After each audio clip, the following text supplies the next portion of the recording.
എല്ലാ കൂട്ടുകാർക്കും നല്ലൊരു രാത്രി ആശംസിച്ചുകൊണ്ട് മാമ്പഴത്തിന്റെ പുതിയ വീഡിയോയിലേക്ക് സ്വാഗതം. നമുക്ക് നേരെ ഉണ്ണിമോടെ അയ്യപ്പസ്വാമിയുടെ നാളത്തെ നല്ലൊരു പ്രമോ വിശേഷം കണ്ടാലോ. അങ്ങനെ നാളത്തെ പ്രമോ വിശേഷം നമ്മൾ കാണുന്നത് ഉണ്ണിമോളും ഗിരിദേവനും ലെമ്പും ഒക്കെ കൂടി കിഴക്കേവാതിലേക്ക് പോകുന്നുണ്ട് ജയന്തനെ അന്വേഷിച്ചിട്ട്. അതിന്റെ വിശേഷങ്ങളൊക്കെയാണ് കാണുന്നത്. അതോടൊപ്പം തന്നെ ജയന്തനെ കണ്ടെത്തുന്നൊക്കെ ഉണ്ട്. ഇന്നലെ നമ്മൾ അവസാനം കണ്ടത് ദേവകിയമ്മ ആകെപ്പാടെ ടെൻഷനായിപ്പോയി. ദേവകിയമ്മയുടെ അടുത്ത് വന്നിട്ട് രാജീവൻ പറഞ്ഞ കാര്യങ്ങളൊക്കെ ആയിരുന്നു. രാജീവൻ പറഞ്ഞ കാര്യങ്ങളൊക്കെ എടുത്ത് ദേവയാമിക്ക് ഭയങ്കര സമാധാനക്കേടായിരുന്നു.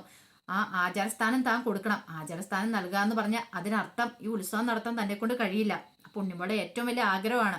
അപ്പൊ ആചാരസ്ഥാനം താന് അവർക്കിനിയിപ്പൊ കൈമാറിയിട്ടുണ്ടെങ്കിൽ, കാർത്തിക മുതലാളിക്ക് കൈമാറിയിട്ടുണ്ടെങ്കിൽ തനിക്ക് പിന്നെ ഇതിന്റെ ഒരു ഭാഗമായിട്ടൊന്നും കഴിയത്തില്ല. ഉണ്ണിമോളുടെ ആഗ്രഹം നടക്കില്ല. പാവം ഉണ്ണിമോള് ഭയങ്കര വിഷമത്തിലാവും. ഇപ്പൊ വിനോദിനാണെങ്കിൽ ഒട്ടും സമ്മതമല്ല. വിനോദ് പറഞ്ഞു, അമ്മ ഒരു കാര്യം ചെയ്യുക, അമ്മ ഇനിയിപ്പൊ ആചാരത്താലും കൈമാറാണ് അമ്മയുടെ തീരുമാനമെങ്കിൽ ഞാൻ ഉണ്ണിമോളെയും വിളിച്ചോണ്ട് ഞാൻ ഈ വീട്ടിൽ നിന്ന് പോകും. പിന്നെ ഒരു നിമിഷം പോലും ഇവിടെ നിൽക്കില്ല എന്ന് പറയണം. ദേവയ്യം പെട്ടു. രാജീവിനെ രക്ഷിക്കണോ അതോ ഇനിയിപ്പം വിനോദിനൊപ്പം നിൽക്കണോന്നൊന്നും ദേവയമ്മയ്ക്ക് അറിയില്ലായിരുന്നു. അവസാനം ഒരു ഉറച്ച തീരുമാനം ചെയ്തു. എന്ത് വന്നാലും ഇനിയിപ്പം വിനോദിനോടൊപ്പം നിൽക്കോളെന്ന് ഓർത്ത് ദേവയമ്മ കയറി പോവാ. ഈ സമയത്ത് ക്ഷേത്രത്തിലാണ് തിരുമേനിക്ക് ഒട്ടും താല്പര്യമില്ലായിരുന്നു. ദേവയമ്മയ്ക്കാണ് ആചാരത്താലം കൈമാറിയിരിക്കണേ. അത് വീണ്ടും വേറൊരാൾക്ക്. കാരണം ഉത്സവത്തിന്റെ ആചാരസ്ഥാനം കൈമാറ്റി വീണ്ടും അത് അവരുടെ കയ്യിൽ നിന്ന് വാങ്ങിച്ചിട്ട് വേറൊരാൾക്ക് കൈമാറുന്നതിനോട് തിരുമേനിക്കും ഒരു അഭിപ്രായമില്ല. തിരുമേനി അത് കാർത്തിക മുതലാളിയോട് പറയുന്നുണ്ട്. അപ്പൊ അയാളോട് പറഞ്ഞു കഴിഞ്ഞപ്പോ അയാൾ പറഞ്ഞു, അതൊന്നും കുഴപ്പമില്ല തിരുമേനി, ഇപ്പൊ ഞാൻ എന്റെ ഇഷ്ടപ്രകാരമല്ല, അവരുടെ മാസം സമ്മതിച്ച കാര്യമാ ആചാരത്താലും തിരികെ കൊണ്ട് തരാന്ന്. അങ്ങനെ രാജീവിനെ വിളിച്ച് ഇതിനെക്കുറിച്ചൊക്കെ തിരുമേനി ചോദിച്ചപ്പോൾ രാജീവും പറഞ്ഞു, അമ്മയ്ക്ക് സമ്മതക്കുറവൊന്നുമില്ല, അമ്മയാ സമ്മതിച്ചേ, എനിക്ക് എന്റെ നല്ല ജീവിതം അമ്മയുടെ ആഗ്രഹം, അതുകൊണ്ട് അമ്മ ആചാരത്താലം തിരിച്ചു തരാന്ന് പറയാണ്. തിരുമേനി എല്ലാവരും ഇത് വിശ്വസിച്ചു. പിന്നീട് പറഞ്ഞു, ഒന്നാ ഒരു കാര്യം ചെയ്യുക, പോയി ദേവകിയമ്മേനെ വിളിച്ചോണ്ട് പോവാ, എത്രയും പെട്ടെന്ന് ആചാരത്താലം കൈമാറണം, എന്നിട്ട് അടുത്തയാളെ സ്ഥാനം ഏൽപ്പിക്കണം, ആ ആചാരത്താലം വീട്ടിൽ കൊണ്ടുപോയി വെച്ച് പൂജിക്കേണ്ട സാധനം എന്ന് പറയാ. രാജീവൻ നേരെ വീട്ടിലേക്ക് പോകണം. അനുപമയുണ്ട്. ഈ സമയത്ത് രാജീവന്റെ ഉള്ളിൽ ടെൻഷൻ. ദൈവമേ, ഇനി എങ്ങാനും ചെന്ന് കഴിയുമ്പോൾ അമ്മ എന്തായിരിക്കും മറുപടി പറയണേ? അമ്മ ചിലപ്പോഴാ താലം തരാനായിട്ട് അല്ലെങ്കിൽ ആചാരസ്ഥാനം ഒഴിവാനായിട്ട് അമ്മയ്ക്ക് ഇഷ്ടമില്ലെങ്കിൽ അതോടുകൂടി തീർന്നു. എങ്ങനെയെങ്കിലും അമ്മേനെ മയക്കെടുത്തേ പറ്റുള്ളൂ. ഈ സമയം അനുപമ പറഞ്ഞു, അല്ല രാജീവേട്ടൻ പറഞ്ഞല്ലോ, വാക്ക് കൊടുത്തല്ലോ, ഇനിയിപ്പം അമ്മ എങ്ങാനും സമ്മതിച്ചില്ല നമ്മൾ എന്ത് ചെയ്യും? സമ്മതിക്കാതിരിക്കില്ല, എന്തേലും കാണിച്ച് അമ്മേനെ കൊണ്ട് സമ്മതിപ്പിക്കണം. അനുപമ പറഞ്ഞു, അതെങ്ങനെയാ അമ്മ സമ്മതിക്കുമായിരിക്കും, പക്ഷെ വിനോദേട്ട സമ്മതിക്കുമെന്ന് എനിക്ക് തോന്നുന്നില്ല. അതൊന്നും പറഞ്ഞിട്ട് കാര്യമില്ല, ഇങ്ങനത്തെ ഒരു അവസരം ഇനി കിട്ടാൻ പോകുന്നില്ല. ഇത്രയും നല്ലൊരു ജോലി, ആ ജോലി വേണ്ടെന്ന് വെക്കാനായിട്ട് പറ്റില്ല. അയാളാണെങ്കിൽ നല്ലപടി തന്നെ ഉത്സവം നടത്തിക്കോളും. ഇഷ്ടം പോലെ പൈസ അയാളുടെ കയ്യിലുണ്ട്. പിന്നെ അയാളുടെ അമ്മയ്ക്ക് മാത്രം ഇച്ചിരി എതിർപ്പുള്ള നമ്മുടെ കയ്യിൽ നിന്ന് മേടിച്ചിട്ട് ഒരാൾക്കൊരു സാധനം കൊടുത്തിട്ട് പിന്നെ അത് തിരിച്ച് മേടിച്ചിട്ട് നടത്താനായിട്ട് അവരുടെ അമ്മയ്ക്ക് താല്പര്യമില്ല. പക്ഷെങ്കിൽ നമ്മുടെ അമ്മ അത് ഇഷ്ടപ്പെട്ട് കൊടുക്കുകയാണെങ്കിൽ അവർക്ക് കുഴപ്പമൊന്നുമില്ലല്ലോ. അവരുടെ ഷഷ്ടിപൂർത്തിയല്ലേ, അവരുടെ ആഗ്രഹമല്ലേ, അത് നടക്കട്ടെ. അമ്മയ്ക്ക് ഇനിയിപ്പോൾ അടുത്ത വർഷം വേണം നടത്താലോ എന്ന് പറയാം. ഇനിയിപ്പോൾ ഞാൻ ഇവിടുന്ന് ജോലി കിട്ടി പുറത്തു പോയി കുറെ പൈസയൊക്കെ ഉണ്ടായി കഴിഞ്ഞാൽ എനിക്കാണെങ്കിലും വേണം ഉത്സവം നടത്താലോ എന്ന് പറയാം. അനുഭവം പറഞ്ഞ അതൊക്കെ ശരി തന്നെ, പക്ഷെ ഇത് അമ്മേനെ ഒന്ന് പറഞ്ഞ് ബോധ്യപ്പെടുത്തണമെന്ന് പറയാം.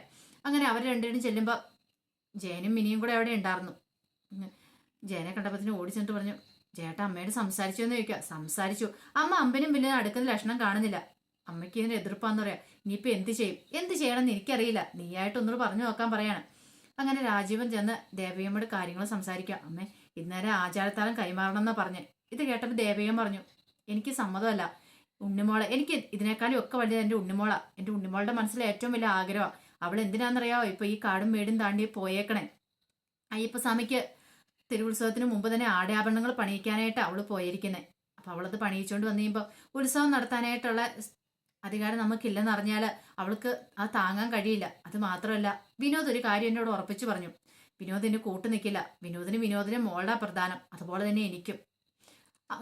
അവന്റെ മോളെ സങ്കടപ്പെടുത്താനായിട്ട് അവന് ഒരുക്കുമല്ല. ഇത്രയും കാലം കണ്ണീരും കയ്യുമായിട്ട് നടന്ന ഉണ്ണിമോള, അതുകൊണ്ട് ഞാൻ അവളുടെ ഒപ്പം നിൽക്കോളെന്ന് പറയണം. പെട്ടെന്ന് അനുഭവം പറഞ്ഞു, എനിക്കറിയായിരുന്നു ഇതൊക്കെ പറയണ്ടായിരുന്നുള്ളെന്ന്.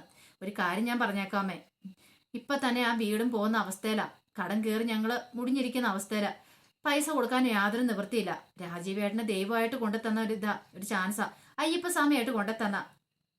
ഇനി ഈ ജോലിയും കൂടെ രാജീവേട്ടന് കിട്ടിയില്ലെങ്കിൽ ഞങ്ങൾ 3 പേരും കൂടെ വിഷം കഴിച്ച് മിക്കവാറും ആത്മഹത്യ ചെയ്യുള്ളൂ പറയാം. എപ്പോഴും അനുപമയ്ക്ക് അങ്ങനെ ഒരു ഭീഷണി ഉണ്ടല്ലോ.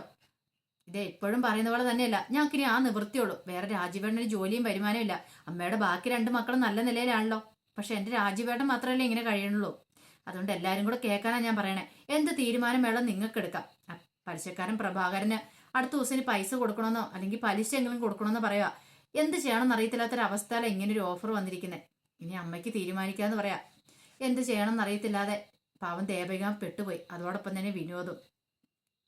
ഈ സമയത്ത് ഉണ്ണിമോളും ഗിരിദേവനും ലെമ്പുവും ഭവാനിയമ്മയൊക്കെ നേരെ കിഴക്കവാതിലിൽ അങ്ങോട്ട് പോവാണ്. അങ്ങനെ അവിടെ എത്തിയപ്പം കാർ നിർത്തി, ഇവിടെ നിർത്തിയാൽ മതി എന്ന് പറയാണ്. അങ്ങനെ അവിടെ കണ്ടു കഴിഞ്ഞപ്പോൾ ഉണ്ണിമോൾക്ക് ഒരു ഭയം തോന്നി. മൊത്തം ഒരു കാടാണ്. അപ്പം തന്നെ മനസ്സിൽ തെളിഞ്ഞ പോലെ നോക്കിക്കഴിഞ്ഞപ്പോൾ അവിടെ ഒരു തിരി വെക്കുന്ന ഒരു സ്ഥലം കണ്ടു. അവിടെ ഒരു പൂജാരിനെയും കണ്ടു. പെട്ടെന്ന് ഉണ്ണിമോള് പറഞ്ഞു, അല്ല ഗിരിദേവ, ഇത് എൻ്റെ ഞാൻ കണ്ണടച്ച് പ്രാർത്ഥിച്ച് കഴിഞ്ഞപ്പോൾ കണ്ട അതേ തിരുമേനി, അതേ വിഗ്രഹമൊക്കെയാണല്ലോ അവിടെ ഇരിക്കണേന്ന് പറയാണ്. ഉണ്ണിമോൾക്ക് കാര്യങ്ങളൊക്കെ മനസ്സിലായി. അപ്പൊ അയ്യപ്പസ്വാമി എനിക്ക് എന്നെ മുൻകൂർ എല്ലാം കാണിച്ചു തന്നിരിക്കുന്ന കാര്യങ്ങളാണ്. ഉണ്ണിമോൾക്കൊരു അപരിചിതത്വമൊന്നും അവിടെ തോന്നിയില്ല. അപ്പൊ ഗിരിദേവനെ എല്ലാം കണ്ടു കഴിഞ്ഞപ്പോൾ പെട്ടെന്ന് തന്നെ അങ്ങോട്ട് പൂജാരി അങ്ങോട്ട് വരുവാണ്. പൂജാരി ഇറങ്ങി വെച്ച്, ആരാ, എന്താ, നിങ്ങൾ എങ്ങോട്ട് പോകാനാന്ന് ചോദിക്കണം. ഞങ്ങൾ കിഴക്കേവാതിലേക്ക് പോകാൻ വന്നാന്ന് ഉണ്ണിമോള് പറയണത്. കിഴക്കേവാതിലേക്കോ? അത് കൊള്ളാം, നിങ്ങൾ അവിടത്തെ കുറിച്ചൊക്കെ എല്ലാം അറിഞ്ഞിട്ടാണോ വന്നേ എന്ന് ചോദിക്കുകയാണ്. ഉണ്ണിമോള് പറഞ്ഞു, ഞങ്ങളൊരാളെ അന്വേഷിച്ചിറങ്ങിയതാ, ഞങ്ങളൊരു ചേട്ടനെ അന്വേഷിച്ചിറങ്ങിയതാന്ന് പറയുന്നത്. ചേട്ടനെയോ? അതാരാ? അത് ഈ അമ്മയുടെ മോനാ. ഈ അമ്മയുടെ മോൻ ഇങ്ങോട്ട് വന്നിട്ടുണ്ടായിരുന്നു. പിന്നീട് ക്ഷേത്രത്തിൽ ഉത്സവം നടത്തുന്ന കാര്യം, അവിടുത്തെ സ്വർണ്ണങ്ങളൊക്കെ അടിച്ചു മാറ്റിക്കൊണ്ട് പോകുന്ന കാര്യമെല്ലാം പറയാണ്. ഒരു ചെറുപ്പക്കാരൻ ഇങ്ങോട്ട് പോന്നിട്ടുണ്ടായിരുന്നു. അവരോട് ഞാൻ ഇവിടുത്തെ വിളക്ക് കത്തിച്ചിട്ട് പോകാൻ പറഞ്ഞിട്ട് അവനത് കേട്ടില്ല. അവൻ വിളക്ക് കൊളുത്താതെയാ പോയിരിക്കുന്നത്. അപ്പൊ അതിനർത്ഥം അവനിനി ഒരിക്കലും തിരിച്ചിറങ്ങാൻ കഴിയില്ലെന്ന അർത്ഥം. പെട്ടെന്ന് ഉണ്ണിമോളോട്, അയ്യോ അങ്ങനെ പറയരുത്, ഈ അമ്മയ്ക്ക് ആകെപ്പാടെയുള്ള മോനാണ്, രക്ഷിക്കണം എന്ന് പറയാണ്. എനിക്ക് രക്ഷിക്കാൻ കഴിയില്ല, അറിയാലോ, ഇങ്ങോട്ട് കയറിയിട്ടുണ്ടെങ്കിൽ പിന്നെ ഇവിടെ നിന്ന് ഇറങ്ങാൻ അസാധ്യമാണെന്ന് പറയാം. ഇതെല്ലാം കേട്ടോണ്ട് അയ്യപ്പസ്വാമി അവിടെ നിൽക്കുന്നുണ്ടായിരുന്നു. അപ്പൊ അയ്യപ്പസ്വാമി കുറച്ച് കാര്യങ്ങളൊക്കെ പറഞ്ഞു. പക്ഷേങ്കിൽ തിരുമേനി അതിനോട് യോജിക്കുന്നുണ്ടായിരുന്നില്ല. എനിക്കൊന്നും ചെയ്യാൻ കഴിയില്ലെന്ന് ഞാൻ പറഞ്ഞല്ലോ. ഇനിയിപ്പം നിങ്ങൾ എന്താ വെച്ചാൽ ഒന്നേ തിരിച്ചു പോകുന്നതായിരിക്കും നല്ലത്. പക്ഷെ ഉണ്ണിമോളെ വാശി, തിരിച്ചു പോയില്ല എന്നുള്ളത്. എനിക്ക് ആ ചേട്ടനെ കൊണ്ട് പോയേ പറ്റുള്ളൂ. ഈ അമ്മയുടെ പാവം, അമ്മയുടെ വിഷമങ്ങളാ. ഈ അമ്മ ഒരു കാരണവശാലും കരയാൻ പാടില്ല. അതുകൊണ്ടാണ് ഞാൻ പറഞ്ഞ തിരുമേനി എന്നൊക്കെ പറഞ്ഞ് ഉണ്ണിമോള് കെഞ്ചുന്നുണ്ട്. അവസാനം ഗിരിദേവൻ പറഞ്ഞു, നിങ്ങൾ കാരണത്തേക്ക് കയറിയിരിക്കുക, എന്തേലും വഴിയുണ്ടോയെന്ന് ഞാൻ നോക്കട്ടെ എന്ന് പറയാണ്. അവസാനം പൂജാരിയോട് ഗിരിദേവൻ സംസാരിച്ചുകൊണ്ടിരിക്കുകയാണ്. അങ്ങനെ സംസാരിച്ചുകൊണ്ടിരിക്കുന്ന സമയത്ത് ഗിരിദേവൻ തൻ്റെ ആ വിശ്വരൂപം അങ്ങോട്ട് പൂജാരിനെ കാണിച്ചു കൊടുക്കുകയാണ്. അത് കണ്ടത് ഒരു നിമിഷം അമ്പരന്ന് പോയി അയാള്. ഇനിയിപ്പോൾ അയാൾ ശരിക്കും പൂജാരിയാണോ, അതിനിപ്പോൾ വേഷം മാറി നിൽക്കുന്ന ആരോ അങ്ങനെ എന്തെങ്കിലും ആണോ നമുക്ക് അറിയാനും പാടില്ല. കാരണം എന്തായാലും അയാളെ തൻ്റെ വിശ്വരൂപം കാണിക്കുന്നുണ്ട്. ഇത് കണ്ട് കൈ കൂപ്പി അയാൾ തൊഴുത് ഗിരിദേവന്റെ മുമ്പിൽ നിൽക്കുകയാണ്. അപ്പൊ അതിന്റെ വിശേഷങ്ങൾ നമ്മളെ കാണിക്കുന്നുണ്ട്. പിന്നീട് കാണിക്കുന്ന ജയന്തനെ കൂട്ടിക്കൊണ്ട് ആ പെൺകുട്ടി ഒരു വീട്ടിലേക്ക് പോവാണ്. അത് അവളുടെ സ്വന്തം വീട്ടിലേക്ക് തന്നെ കൊണ്ടിരുന്നേ. അപ്പൊ കൈ കുറെ സ്വർണ്ണമൊക്കെ ഉണ്ടെന്ന് അവൾക്കറിയാം. അങ്ങനെ ചെന്ന് കഴിഞ്ഞപ്പം ജയന്തൻ പറഞ്ഞു, അതെ, എനിക്ക് കുടിക്കാൻ കുറച്ച് വെള്ളം വേണമെന്ന് പറയാം. വെള്ളമോ? അതെന്താ, ഞാനിപ്പോ കൊണ്ടുവരാന്ന് പറയാണ്. അങ്ങനെ വെള്ളം എടുക്കാൻ ഇങ്ങോട്ട് പോന്നു കഴിഞ്ഞപ്പോ ആ പെൺകുട്ടിയുടെ ഏട്ടൻ അങ്ങോട്ട് വരുന്നേ, അതെ, ഇതിനെന്റെ ആവശ്യമുണ്ടോ, ചെയ്യുന്നത് ശരിയല്ലെന്ന് എനിക്ക് തോന്നുന്നേ. എന്താ ഏട്ടാ അങ്ങനെ പറഞ്ഞേ? അല്ല, അയാളുടെ കയ്യിലിരിക്കുന്ന പൈസയ്ക്ക് അടിച്ചു മാറ്റാന്ന് പറഞ്ഞാലേ ഏട്ടാ, എനിക്കിപ്പോൾ അതിനേക്കാളും ഒക്കെ വലുത് ഏട്ടനാണ്. ഏട്ടന്റെ ജീവനും നിലനിൽപ്പാണ് എനിക്ക് ആവശ്യം.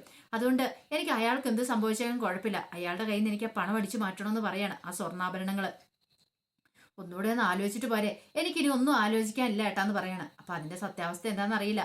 ആ പെൺകുട്ടിയുടെ ഏട്ടൻ ഏതോ ആ പടത്തിൽപ്പെട്ടിരിക്കാന്ന് മനസ്സിലായി. അപ്പം ജയന്തന്റെ കയ്യിലിരുന്ന സ്വർണങ്ങളൊക്കെ പിടിച്ചു വാങ്ങാനായിട്ടാണ് ശ്രമിക്കുന്നത്. അതിനു വേണ്ടിയിട്ടുള്ള പൈസ ഇല്ലാത്തതിന്റെ പേരിലാണ് ആ പെൺകുട്ടി ആ സ്വർണ്ണപ്പണിക്കാരൻ്റെ അടുത്ത് ചെന്ന് തൻ്റെ കയ്യിരിക്കുന്ന മാല കൊടുക്കാനായിട്ട് തീരുമാനിച്ചേ. പക്ഷെ ആ മാല കൊടുത്തില്ല. അപ്പോൾ അവർക്ക് പൈസയ്ക്ക് എന്തോ അത്രയ്ക്ക് അത്യാവശ്യമുണ്ട്. അപ്പോൾ ജയന്തൻ്റെ കയ്യിൽ നിന്ന് അത് അടിച്ചു മാറ്റുവാണെങ്കിൽ പൈസ ആവില്ലോ എന്നൊരു ചിന്തയാണ്. അങ്ങനെ ജയന്തനെ വശത്താക്കാനായിട്ട് വെള്ളവുമായിട്ട് അങ്ങോട്ട് ചെല്ലുവാണ്. ഇനിയിപ്പോൾ ആ വെള്ളത്തിനകത്ത് വല്ലതും കലക്കിയിട്ടുണ്ടോ എന്നും അറിയാൻ പറ്റില്ല. അപ്പോൾ അതിൻ്റെ വിശേഷങ്ങളൊക്കെ അറിയണമെങ്കിൽ നാളെ രാവിലത്തെ ഫുൾ വിശേഷം വരുമ്പോൾ അറിയാം. എനിക്ക് നാളെ ഇനി ഉണ്ണിമോളും ഗിരിദേവനും ലെമ്പും കൂടെ അങ്ങോട്ട് തന്നെ വരുന്നുണ്ട്. അവരെ അന്വേഷിച്ച് വരുന്നുണ്ട്.